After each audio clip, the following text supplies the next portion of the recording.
Hey everybody, Danielle Mills here. Welcome to another episode of the Headstrong podcast. I'm super excited today because we have a very special guest on. Her name is Rebecca. Hi Rebecca, I'm so excited you're here.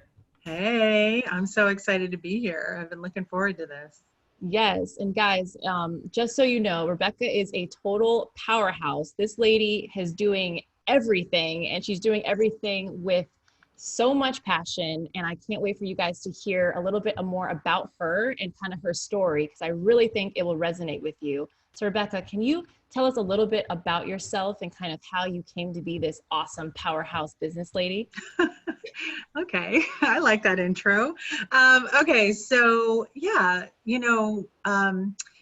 when, let's see, where should I start? So let me go way back because it really does go way back. When I was 19, I was gifted a set of Law of Attraction cassette tapes, and that does age me a little bit.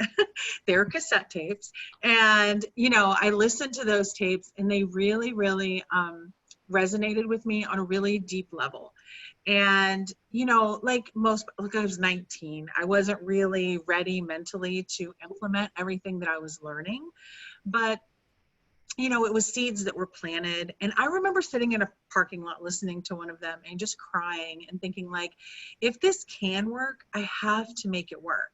Because like by that time in my life, I was so sort of tired of feeling like life was living me. I felt like I was getting banged around and I really didn't have any control. So this gave me my first glimpse of, oh, well, maybe you can have a little bit of control. So, about 5 or 6 years later, my husband ended up, getting into trouble for a crime he actually didn't commit. He ended up getting sentenced to go to prison for natural life for that crime. And I was left with like a 1-year-old and like, what do? We didn't have any money. The attorney that I talked to wanted literally $1,000 more than I made in a year for a retainer. So we had nothing. Like, we didn't think he would be convicted. So once he was, it was just sort of like, oh my gosh. So I really, like, at that point, it was just crazy go. My son was my first crazy go, but when that happened, it was like, all right, I got to figure this out. I got to figure life out. And so that's where it started. So about 5 years or 4 years after that, 3 or 4 years, I ended up getting into, I decided to get into real estate. And people were like, you're crazy. How are you going to go in real estate, be a single mom, support your household on a commission-only job? Like, how are you going to do that? So this was before everything fell apart in 2008. And I was like, no, I'm good. I get in, I write like a million my first 5, 6 months. And I'm like, you know what? Bright idea. I want to homeschool my son. I actually wanted to unschool him. I'd always wanted to do that. And so I was like, I'm going to do it. And again, everybody was like, you're crazy. What are you doing? And I was like, I'm doing it. And so I did, and literally did that for, from 1st to 11th grade. Went through the, recession and got, selling REOs, still doing real estate the whole time. And then, my son wanted to go and play football. And so his big dream when he picked up a football in 9th grade was, I want to go play D1 football on a full ride scholarship. This is the thing. It's like a competition thing. And he ended up attaining that dream. And so I'm like, okay, well, I've been doing mom and real estate. I don't even know what it's like to do real estate. And like, I'm going to kick up my business. I'm going to go for it. And so I took all of the sort of, energy that I was putting in balancing both of us, being able to do the all-in mom and still have real estate coming in. I never had a side gig because I couldn't homeschool him and do all that. And so I decided to kick it up, within a few, like 8 or 9 months, I, had my first 6-figure year and thought, you know what, I'm going to take like everything that I teach, because all of those years from 1st to 11th grade, I was having like these sort of energetic soul 6-figure years. I was doing exactly what I wanted, and people didn't understand how. They're like, how are you able to do that? So I thought, you know what, I'm going to do an online course, and I'm going to launch my coaching, and I'm going to do this. And so I did, and I launched my first online course, sold it out, and just like went into coaching and still doing real estate. And that's kind of like where I'm hanging out now. Just feeling my way around, doing the things. So it's kind of a big all over the place Whoa. story. Okay. So wait, I want to go way back. Okay. I'm going to go way back. Thank you for that intro though. I feel like we're very, very up to speed and I'm very impressed just hearing kind of how it came to be. But talk to me about kind of like what was your mindset like when you found out that your husband was going to be going away and that you were going to have to kind of support your 1 year old son on your own without any help? Like walk us through that, because when you first said that, I'm thinking that is really hard. And I just want to know like how you handled that and how did you push through? Oh, so I mean, I felt like obviously it's devastating. I mean, like I remember getting that call and just like literally visuals of like the black hole. You just like fall into it and just devastated. And it took me quite a few years to like pick myself up mentally and emotionally from that, especially because I knew he was innocent, right? So, I mean, that was like a piece that was difficult, but it was just a matter of like, I always knew how I wanted to, like, my passion for parenting and raising our son, like, is the biggest thing on my list. So I already knew, I'm like, I can do this. I know, I really employed a lot of the things that I teach. And one of them is, for years, like what I had to do was really start coming up with like, what are my badass stories to remind myself who I am. And so I think one of the things that I really had to do at that point was figure out, who am I? Like, I knew that I was determined. I knew that I could create things, like, and I had that knowledge of that law of attraction. And so really the possibilities felt, endless. I wasn't quite sure how to get there, but I think like that's just part of the process. You don't really know how you're going to get there. For me at that time, and even today, it's just like next step, next step, next step. You're just always taking the next step. Yeah, no, it's so funny you say that because I talk with so many people and a lot of times they don't have that kind of mentality. Like they are all over the place when it comes to knowing what to do next. And it's just from me kind of like knowing you and kind of watching you from afar, it seems like you're very like calculated and you're very strategic in everything you do. It's like boom, boom, boom. And were you always like that or did you learn this skill set? I think it looks like that because there's a difference in saying, I'm going to take the next step today versus I'm going to know how it's going to turn out in the end. So I can't even say that I'm accountable for that, like that I did that. What I can say is that every day I'm willing to stay on the path. And I think what happens is we get so stuck in the how that it completely throws us off the path. And we go, well, I don't see a way how. So, I mean, I can't figure that out. And the thing is, we're not even supposed to figure that out. Like, you really slow yourself down energetically by trying to figure that out, but that's what stops us. And then it's like, well, I have to go do this because that definitely wouldn't work out. When if you would just keep taking the steps and getting in that feeling place, you're going to eventually get somewhere that's good. You may not, it might even look like, it could look easy from the outside, but it's not, it's just that you just keep taking that next step. Yeah. And you talked about going into real estate like right before the recession or right when the recession was going on. What made you say, hey, I think I want to do real estate now and doing a commission only job when you've had all these responsibilities? Like, what was it about it that made you want to do it? And how did it feel proving everybody wrong? All right. Very good. So I wanted to go in real estate for freedom. Like have always been this freedom seeker. I'm not a fan of, the regiment and the day in and day out and all of that. I get very bored. So I really wanted to do it for that. And again, I actually really wanted to do it because I knew that I could do it, and I knew that it was a route to be able to unschool/homeschool my son.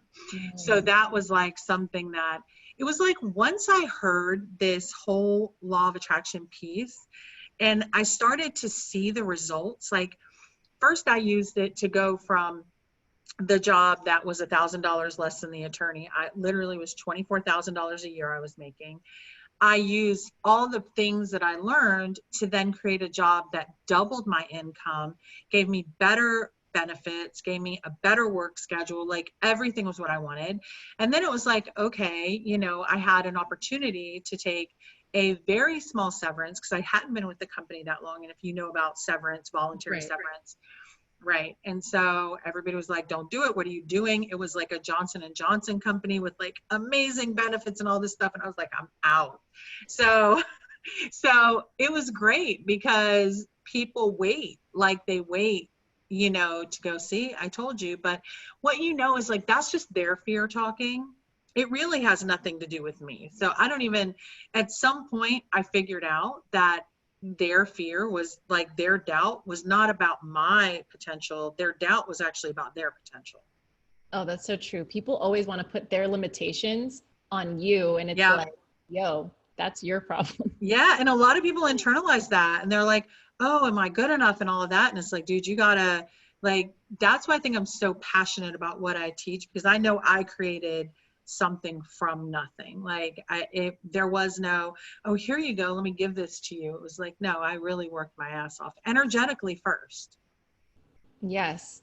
And I love how you say that the reason why you picked real estate as an industry because you'd have an opportunity to unschool, homeschool your son. And for those of us that are listening who are not so familiar with that, or maybe they maybe are looking to do that with their kids, can you talk a little bit more about that and kind of what are some of the biggest misconceptions around unschooling or homeschooling or whatever the case is? Because now it's trending. So Oh I yeah. want to hear from a vet who's been doing this back before it was cool and Right. really to tell us all like more about it because I'm actually very intrigued myself. I don't have any kids, but I see that for myself in 3, 4, 5 years, and I want to see like what are the benefits and the pros and cons. Yeah, so I mean, I just always had this idea. So I didn't love school, you know, growing up, you know, I was born with rashes all over my body about it. Like they didn't go away until high school, so you could imagine the like teasing and all of that that I got. Even when they went away, I still, you know, I fit in and I would, you know, but it's still you know, I just something about that traditional jump through the hoops type of school was just not for me. So, yeah, there's a huge misconception because people think that you have to be weird. Like if you homeschool, then your kid is weird. Like I remember when Zay had gotten, you know, he started on the football team here because you can actually play for your sport or in your district. And one of the guys, one of the dads, after like knowing us for a little while, was like, "Oh, you're not weird at all." And I'm like, I'm not sure if that's a compliment, but like if you homeschool your kid because they're weird, then they're probably going to be weird after. But my caution in that is like, I would never want to homeschool my kid because I see them as deficient. Because I feel like you're just playing into something that doesn't need to, you know what I'm saying? So you know, for me, it was I wanted to unschool him, which is, Yeah, you explain know, what that is. What is it? What so is unschooling? We are very unaware. right. So unschooling is basically just child led. He just, I mean, I use the terms loosely because I mean, I don't know. I just know that we didn't have a regimen. You're going to sit down from, you know, because my thing was if I was going to do that, well, why don't I just send him to school? I mean, if that's my whole reason for homeschooling or unschooling him was freedom. So he went to Montessori for kindergarten and then first couple months of first grade. And they were sending home about an hour and a half of work, homework every night. So he was going there from 8 to 3:30. I was picking him up. He would come home, have a snack, and then, you know, do homework and then break for dinner, do some homework, and then he would, you know, take a bath and go to bed. And what I realized is that these people had more influence energetically over my kid than I did. And Homework for a kindergartner. well, it's busy work. Well, it was first grade and it was writing sentences and just busy work. Busy work. Okay. And so I told the school, like, you know me, girl, I was like, we're not doing homework. I was like, I went into the principal. I said, hey, if we're not going to fail, we're not doing homework. And she was like, okay, you're not. The teacher just couldn't like wrap her mind around it and like got loud was they and just did a couple things. And I was like, okay, it's time. So unschooling is very child led. You can, you know, really learn more life. And what people are doing now, just by the way, is totally not homeschooling or unschooling. It's just, you know, schooling at a distance during a pandemic, which is a lot different. Um, but yeah, so I think some of the misconceptions is that you don't get socialization. But who says that socialization? I mean, it's such a narrow focus to believe that being put into a school in a classroom that's typically overcrowded with a teacher who you have to ask to do everything and forced to be in that, that's socialization. Like, I don't know who made that up. There's so many ways for kids to be social.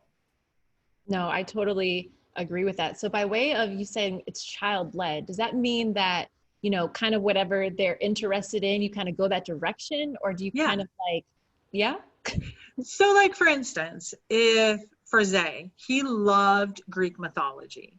So he knew every single one of those. So he's learning to read.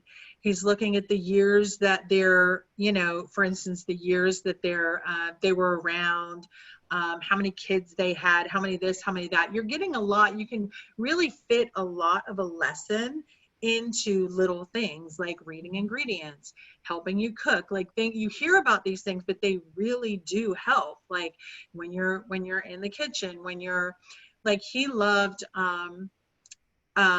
like army guns, different types of ammo and things.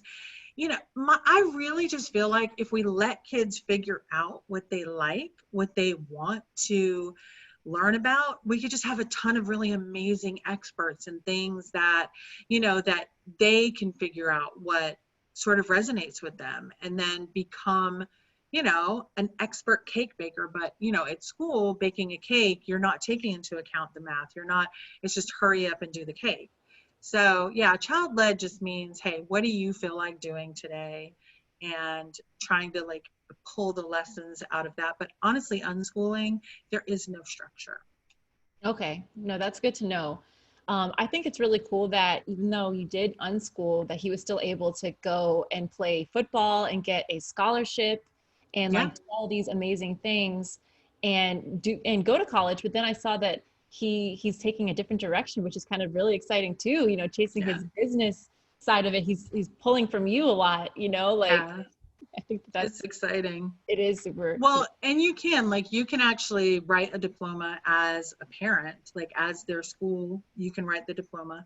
But for him, you know, all of his schooling has really been fueled by him. So when he wanted to play football, he wanted to get online virtual school so that he could show them his grades.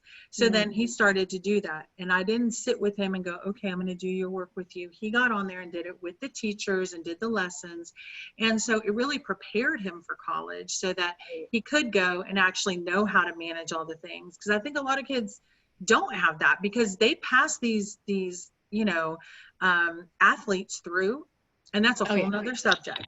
But but he actually, you know, he was the scholar on the football team with the highest grades and all of that. So yeah, it's such a misconception that you can't learn. It's all about focus and passion. So whenever they're focused and passionate, I read this study where there's these schools called Waldorf schools and Sudbury schools, and basically it's all child led. So, you know, they would have kids who would come and say, hey, I want to learn algebra because I want to do X, Y, and Z. And instead of it taking a year, it takes 2 weeks. You know, it's like when you and I, when we're super immersed in something, you learn it like that. Kids are that way too. Oh, that's so cool. I just think that that is such a cool way to go about things. And I did go through like the traditional, well, not really. I was always like, I always went to private schools and then I did go to like a sports academy. So that was a little bit different than, you know, the average person, but I went to college and everything.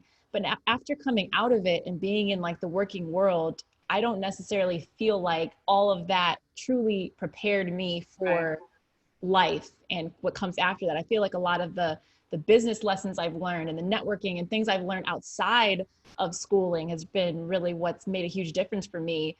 So I feel like in the future, that whole thing is going to be so different, you know, like don't you Oh, yeah. not going to be anything like it used to be, especially because of this pandemic and seeing what they're able to do virtually. Yeah, and I think it's giving people reason to pause, reason to look and see, is this something I want to do? Not every parent wants to homeschool, and I firmly believe if you don't want to homeschool, you should not. Right. But if you want to, you know, a lot of people get so caught up in being perfect at it, and am I going to fail my kid, and am I going to this, and am I, you know, and it's like there's so many reasons not to, but when you just think about the freedom and the what you show them, like, you know, being able to have that connection at an early age is such a blessing. And I love the fact that Zay, I mean, he walked away from, you know, and we had a couple conversations.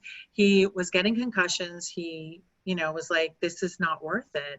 And everybody was like, what are you doing? You have a starting spot, like it's a full ride. Why are you walking away? And he's just like, my body is more important. Like, I want to play with my kids at 45. I don't want to be, you know, hobbling around like we've seen a lot of the people do. And he thought he was going to come back and do real estate, kind of doing what he thought he should do. And then he was just like one day, like, Mom, I want to make beads. Like, that was his first love. When he was little and he was unschooling, he was doing like full length theater productions. He was doing commercials and dance competitions and all sorts of stuff. So like the arts is really something he loves. And yeah, so he just sold his first beat yesterday, so we were celebrating. That is just so cool. Like just the fact that there's so many like options now, like So available. Yeah. And like yes. you can make a killing selling beats and like getting into that whole industry. Like the music industry is just so much potential. So Oh it's like yeah. very exciting to know like, yeah, I think I'm just gonna go do that. And like, but he's good. So it's like it's so cool. Yeah. When you really love it, like he sits back there day in and day out. He spent every single penny that he has. Like that stimulus check came, girl, and he didn't do anything but buy everything about that. So, you know, and at first I was like, listen, if you consistently put up X number of beats for X number of days, you post them, then I'll take you to the next step. Because I'm not somebody through his whole, you know, upbringing that is going to cater to it. It's like, show me you want it, I'll give you the next step. Show me you want it. And so, and he did. And now he's like, you know, 4 months later, he's so into it and has learned so much. Like he doesn't, obviously he has a lot to learn, but I'm just super proud of him. Yeah, no, that's got to be so exciting to see how good he's doing. And I love the fact that you as a parent, you know, you're extremely successful. You know, you could do so much and you're always doing so much for your kids, but you know, making them work for it, I think is so important. You know, Yeah. not everything just given. You know, that creates that because I mean, I'm sure you talked about how, you know, you came from maybe not so much, so you've had to Yeah. work very hard. But when you're successful and you have kids, I always have this fear of like, will my kids be spoiled? Will they not understand the value of what it takes because I was given a lot? Or so I always want to, I love how you say like, hey, he got to prove it to me, then I'll give him to the next level, or you know, that kind of Yeah. thing as far as No, support. I love that too. And, you know, I think like spoiling kids is so misunderstood because I feel like you really spoil them energetically by not seeing them as whole and not seeing them as capable. And so it's like we want to fill in gaps, but we have to let them figure that out. And Yeah. that to me is like spoiling. I could buy, like, I remember when I wasn't making anything, I was, you know, just at my regular 9 to 5 job. And, but every other Friday when I got paid, you know, we would go to the store and I always got him something. I'm like, you're a member of the household. I got him a little something. Now, if we went to the store and I didn't want to buy something, like say it was a middle of the week and I was like, you know, no, it was just no. Like you know, I think when you don't buy things when you don't want to, like that's teaching them something too. There's so much that we can do for our kids just through like our energy, which is why I was so into figuring myself out so that, because I know you can't teach them through words. You can't, the only thing, even action is not going to teach them as good as energy will. That's a good point. You talk about like the self-development. Have you done a ton of self-development yourself? Or is Yeah. that something like, I know you mentioned like when you were 19, you had those tapes and that was like kind of what the seed that planted into making you the way you are. Like how much time and effort and money do you put into your own self-development? I don't think people understand that this is a thing, guys. It's important. Right. Yeah. No, I mean, time wise, I feel like I still put so many hours per week. I mean, there's so much self-reflection. You know, obviously you want to, you know, obviously invest in yourself. So, but I think something people miss, and we miss it because instead of taking the time to actually sit down and do the work, like the work that only you can do it, nobody can do it for you. So, you know, to sit down and do the work, people would rather throw money at it. They would rather buy a shiny object and say, okay, I'm going to buy this. This is going to solve it. And then they get to the end of that and they're like, I'm still where I am. And it's because you have to get off the energetic loop of what you're doing. Like you have to decide that you want to do something different and get off at one of those like 4 stops that there are, you know, change what you're talking about, thinking about the action that you're taking, or the beliefs that you have. Like you have to stop one of those. So that to me has been the biggest, and I could say it 1,000 times, and I don't think people just are going to get it when they get it. Like you have to sit down and really go through the work and be like present. You know, I listen to a lot of Joe Dispenza and I love him since he's come out. So I've been doing, like, when it comes to law of attraction, I have law of attraction and things like it. It's like a basic thing. But I've listened to and, you know, invested in thousands and thousands of hours of that. When Joe Dispenza came around, which is another great teacher, he started talking about the feeling place. And other people had talked about it, but he kind of got big for talking about it. And he really, you know, brought to life some of the things where it's like, listen, we're working out of our past perception. If you are like 30 or older, you probably are so programmed that if you don't stop yourself, you're going to keep creating what you've always created. And that was what I didn't want to do. Like, I know people legitimately who have recreated their childhood in almost specifically, and then some people just like in themes. I didn't want to do that. Wait, I what didn't do you want to. mean? Like they're recreating what they didn't like about their childhood now with their own families, or what do you mean? Yeah, totally. Like, yeah, totally. I know people who like are creating down to like the age of the kids, the way a situation might work out, who's the good guy, who's the bad, like it's just who's the good parent, who's the mean parent. Like the whole situation is completely so similar that it's just like spooky. So but you see that more than you would think, like you just connecting the dots. And that's why I think like getting present and getting in that like sort of observer mode is so important. No, definitely. I'm sure you're familiar with the Power of Now. Are you familiar with that Oh book? yeah, Eckhart Tolle. Yes, like that was like the one book that I read that really made me change how I was thinking, because I was so consumed with what's happening, like what's going to happen in the future or Yep. what happened in the past. And when I read that book and I'm like, it's only about the very moment that we have together right now. Like Yes. everything else doesn't really matter. And I was just And like, doesn't even really exist. no, Like it that, doesn't. it doesn't even exist. That's like the brain thing that you just go, Like yeah, so mind blowing, because people, yes. every single time I talk with people, and I'm sure you do this too, and they're always harping about the past and oh, this happened to me, and it's like, yo, that's done. Like, what about Yeah. now? Like, what are you doing right now?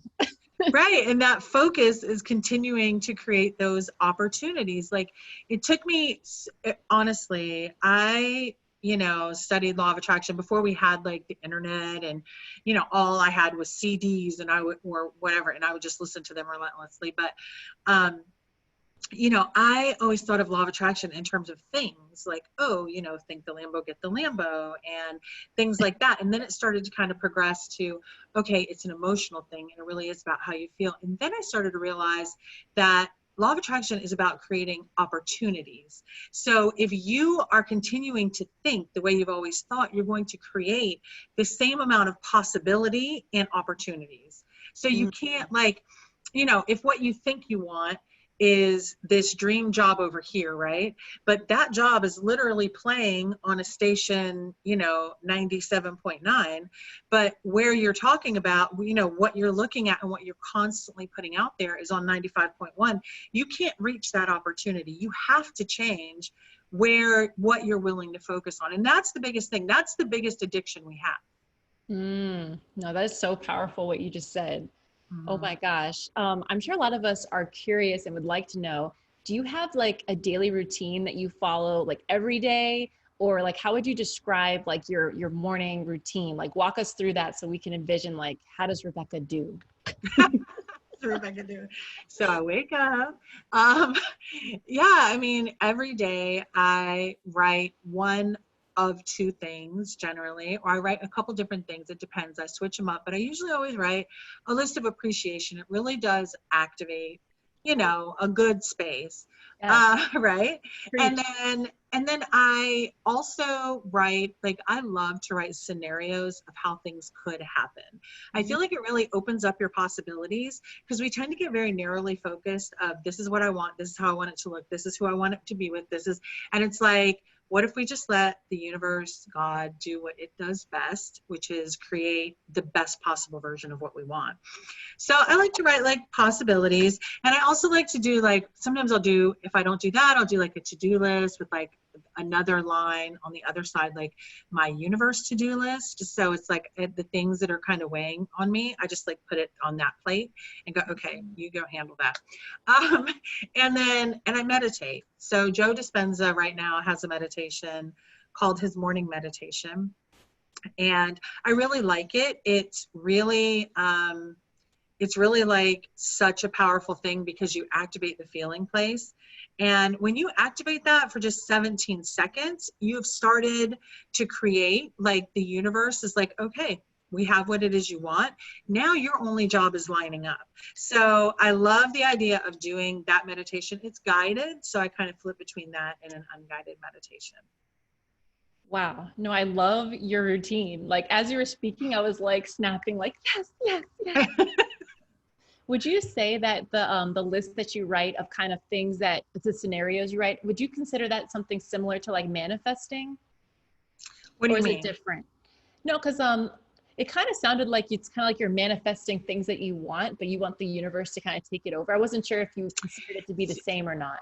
Right. So the scenarios are like a future or a past thing. The idea is to create the emotion. So I Ah, may write a scenario about a book signing that I'm doing that went amazing, and who I met and how I felt, but my book is not even done yet. But oh, I'm going to write that book signing, or I'm going to write this amazing day at some vacation resort, and I'm having, like, I might detail the meal that I had. It was so amazing, and who I'm with and how fun it is. So, like, it's I love really that. just, yeah, it's just about creating these possibilities. So it's like you're just amping up the energy. And like the more that you're in that energy, the more you put out that you create those opportunities and you get to that dial where it is that you want. Oh my gosh, I like that so much. I'm gonna start doing that tomorrow. Yeah, no, you totally I should. think that You that is to- awesome. Like when I was playing tennis, I used to like visualize before a match, like me winning the match, what that would feel oh like. yeah. So that's very similar, but I never thought to do it for other things in that way, like being so specific and so Yeah. detailed. That I feel like is so powerful. Thank you And for that's sharing that with like, us. yeah, that to me is like segment intending. So like what you're saying, like you intend this segment of time in front of you. So that's like intentions with visualization. And in that meditation, you do visualize. You can pick whatever you want. But so I have a booklet that I put together forever ago that I give away that's called The Energetic Hustle. And it basically is that, like, you create and hold, I think of it as like sort of tuning a guitar.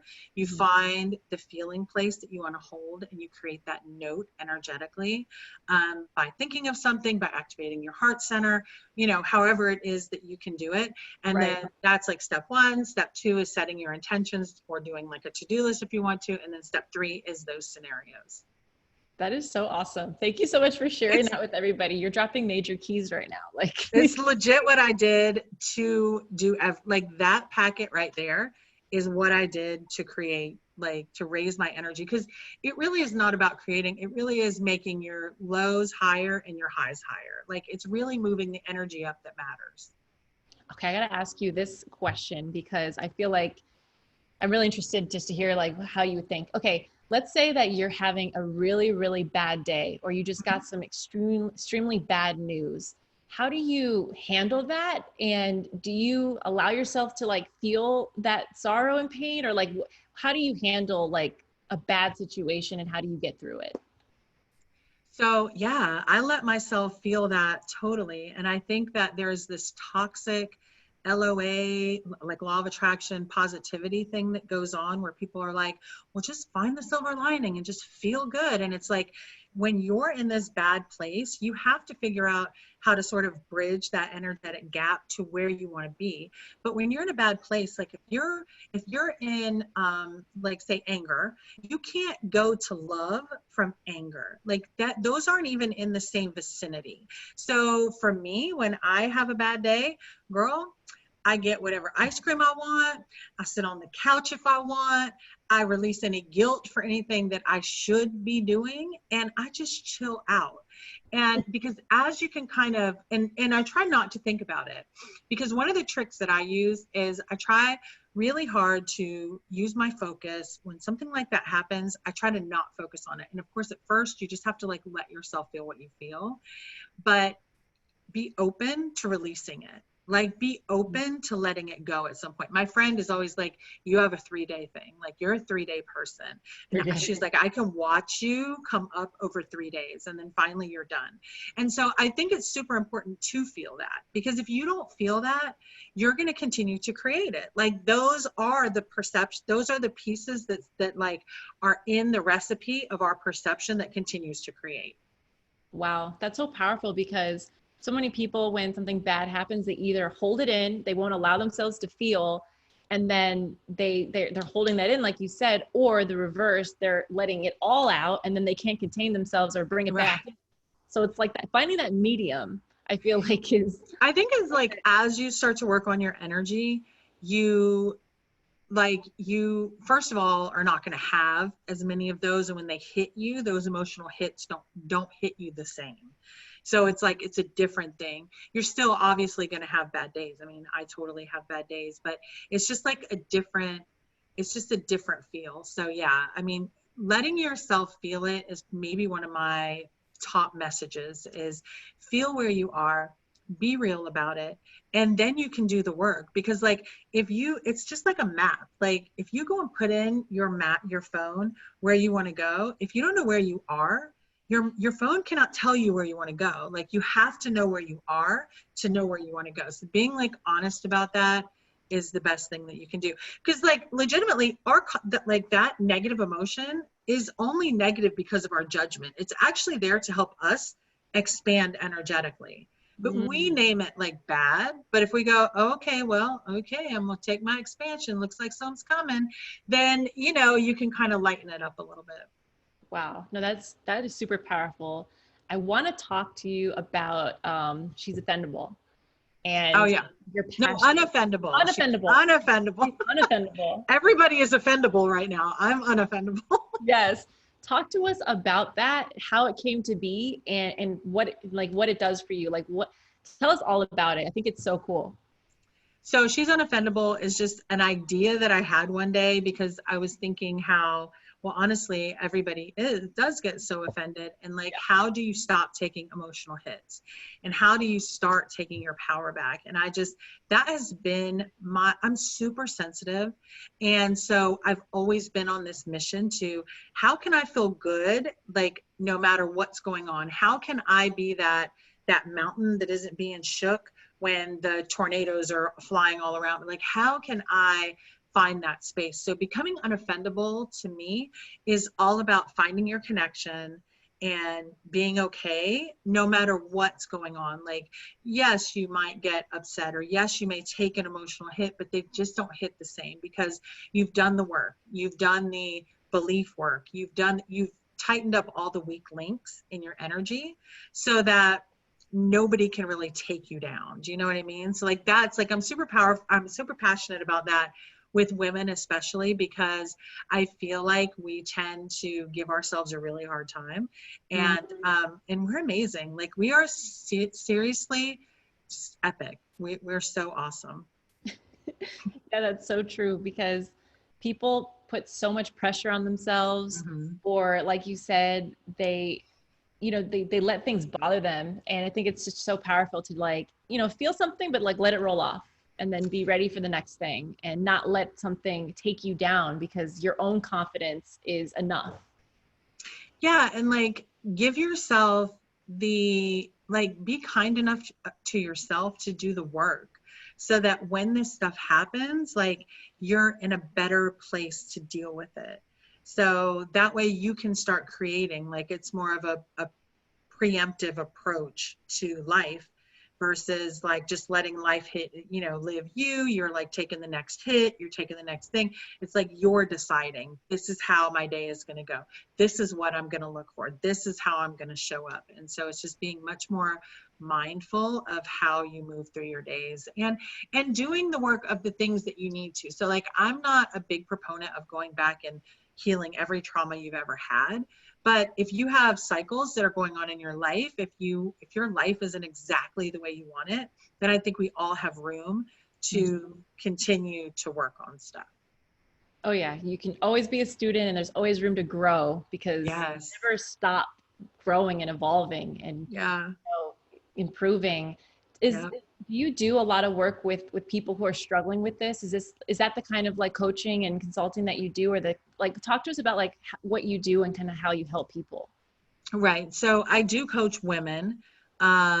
And so I coach women to basically be able to learn well, I actually do two different things. I teach women who want to take whatever it is they're putting into practice to the next level. So obviously I've been a real estate agent for many, many years, and I have a lot of real estate agents and also just entrepreneurs who come to me who are like, okay, I want to create the vision. I want to take it to the next level. How do I amp up my energy? Okay.